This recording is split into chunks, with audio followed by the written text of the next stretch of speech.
দর্শক ম্যাচের সবশেষ খবর জানাতে সিলেট আন্তর্জাতিক স্টেডিয়াম থেকে আমাদের সঙ্গে যুক্ত হচ্ছেন সহকর্মী রিফাত আঞ্জুম।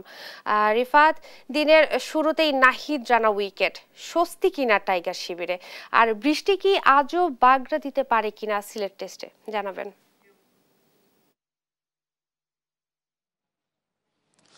ইসরাত, আসলে প্রথম সেশনটা কিন্তু বাংলাদেশ তাদের নিজেদের করে নিয়েছে।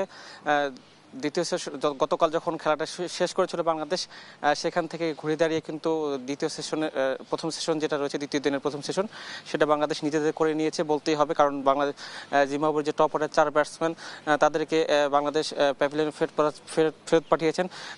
2 পেসার নাহিদ রানা এবং হাসান মাহমুদ কিন্তু দারুণ বোলিং করেছেন, সকাল থেকে লাইন লেন্থ মেনটেন করে ভালো বোলিং করেছেন।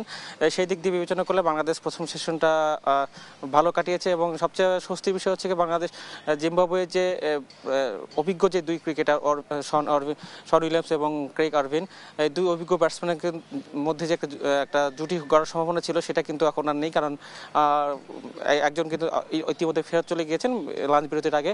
এখন শন উইলিয়ামস মাঠে রয়েছেন, তাকে যদি ফেরত পাঠানো যায় তাহলে হয়তোবা কাজটা আরও বাংলাদেশের জন্য সহজ হবে। আর যেটা বৃষ্টির কথা বলছিলেন, সকালবেলা কিন্তু ওভারকাস্ট কন্ডিশন ছিল, মেঘলা আবহাওয়া ছিল, সেটা কিন্তু কাটিয়ে এখন সিলেটে কিন্তু রোদ উঠেছে। অর্থাৎ বৃষ্টির সম্ভাবনা আপাতত এখন নেই, যে কারণে হয়তো আবহাওয়া পরিবর্তন হতে পারে।